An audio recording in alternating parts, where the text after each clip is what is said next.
संगठन है वो मागधी सेना है। मागधी का पहले मतलब बता दूं कि ये मगध के जो क्षेत्र थे उसको मागधी कहा जाता था, जो अपभ्रंशित होकर के मगध हो गया बाद में।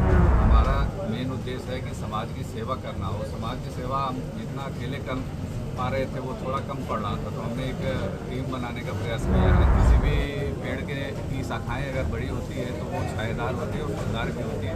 अभी देखिए कि बीच में एक नदी मिलती है, उसको तैर के कौन पार करना चाहता तो फल्गु है, पानी आ जाता है तो तैर के तो कोई पार करेगा नहीं। नमस्कार, आप लाइव सिटीज देख रहे हैं। मैं हूं आपके साथ मिस्टर नवनीत। बिहार के गया जिले में युवाओं के उत्थान के लिए लगातार सक्रिय मागधी सेना के द्वारा एक कार्यक्रम का आयोजन किया गया। आयोजन इसीलिए किया गया ताकि वहां के युवाओं के रोजगार की बात की जाए, युवाओं के उत्थान की बात की जाए, युवाओं की बात की जाए। इस मौके पर वहां उपस्थित मागधी सेना के अध्यक्ष चितरंजन कुमार उर्फ चिंटू ने वहां के लोगों को पुष्पगुच्छ देकर, अंग वस्त्र देकर सम्मानित किया। वहां के युवाओं से बातचीत की, युवाओं में काफी जोश दिखा। इस मौके पर तमाम युवा काफी खुश नजर आए। युवाओं में भी इस बात का जोश दिखा कि मागधी सेना को और भी आगे मजबूत किया जाएगा। पूरे गया जिले के अलावा अन्य भी जगहों पर इसका विस्तार किया जाएगा ताकि मगध में रह रहे लड़कों के लिए, वहां के युवाओं के लिए अच्छी व्यवस्था हो सके, रोजगार की व्यवस्था हो सके, युवाओं की आवाज को बुलंद किया जा सके। इस मौके पर चितरंजन कुमार उर्फ चिंटू ने क्या कुछ कहा है, जरा वो सुनिए। करते ही रहते हैं, आप सब तो जानते ही हैं, लेकिन समाज की सेवा करने के लिए कोई चुनाव जरूरी नहीं है। लेकिन हम लोग का जो संगठन है वो मागधी सेना है। मागधी का पहले मतलब बता दूं कि ये मगध के जो क्षेत्र थे उसको मागधी कहा जाता था, जो अपभ्रंशित होकर के मगध हो गया बाद में। मगध में जो लोग वास करते थे उसको मागही कहा जाता था, मगही हो गए। तो हम लोगों ने पुरानी अपनी जो हमारा धरोहर है मगध का, जो पुराना गौरवशाली इतिहास है, हमारे के यहाँ बुद्ध भी आए, हमारे के यहाँ जैन धर्म भी हमारे के यहाँ शुरुआत हुआ, तो हमारे के यहाँ सम्राट अशोक भी हुए और हमारे के यहाँ मोक्ष की धरती भी है। और अभी आपने देखा कि पिंडदान भी हमारे के यहाँ शुरू होने वाला है, तो दुनिया के लोग आएंगे। तो हमारा मेन उद्देश्य है कि समाज की सेवा करना हो। समाज की सेवा हम जितना अकेले कर पा रहे थे वो थोड़ा कम पड़ रहा था, तो हमने एक टीम बनाने का प्रयास किया है ताकि वो टीम मिल करके गरीबों की, पिछड़े अति पिछड़े दलितों की, विधवा महिलाओं की और ऐसे भी बच्चे हैं जो जिनके माता पिता नहीं हैं, उनका लालन पालन, उनकी शिक्षा की व्यवस्था करना।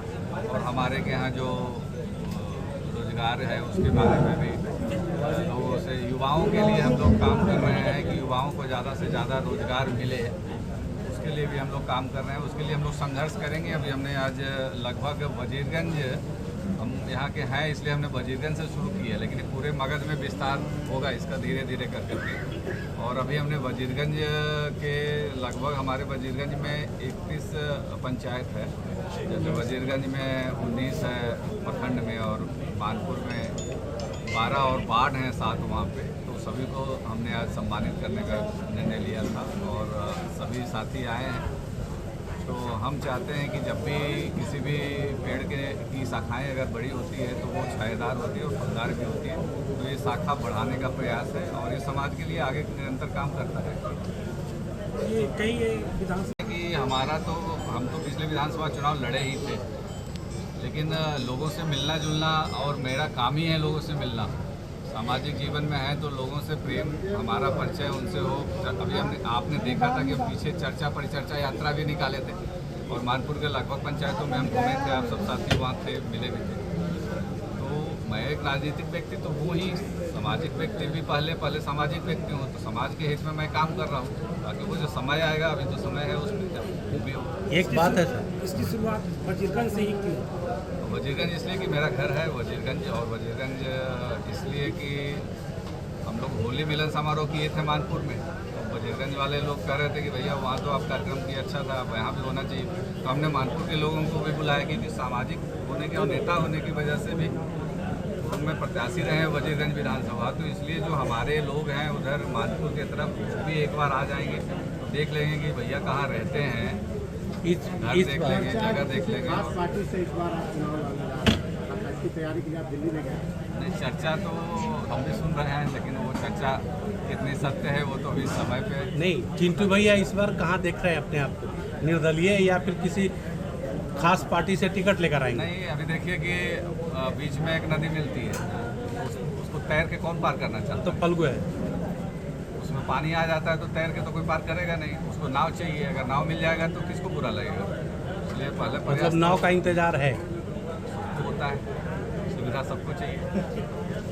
हम भी किए हैं, उसकी कुछ उपलब्धि भी जो आप लोग को दी जाएगी। और आप सब जानते हैं अभी हम लोग जो हमारे यहाँ टूरिस्ट पैलेस है, वजीरगंज के अंतर्गत भी बहुत सारे टूरिस्ट पैलेस हैं, जैसे कुर्तिहार है, गया बोध गया राजगीर के बीच में ये बहुत ही सुंदर जगह है। हमारे यहाँ हमसे लगभग 6-7 किलोमीटर पर गहलौर घाटी है, हमारे यहाँ दशरथ मांझी।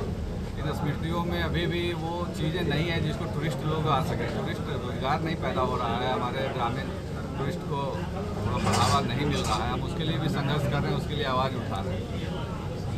इसके लिए चिंटू भैया क्या प्रक्रिया अपनाए हैं?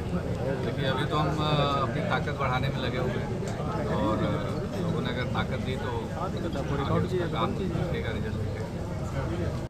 तो आपने देखा कि चित्तरंजन कुमार उर्फ चिंटू ने वहां के युवाओं को संबोधित करते हुए कई बड़ी बड़ी बातें की हैं। युवाओं से कहा है कि वो निरंतर मागधी सेना से जुड़े रहे हैं, यहाँ के युवाओं की उत्थान की बात करते रहें, युवाओं की बात करते रहें, तभी युवा हमारा मजबूत होगा।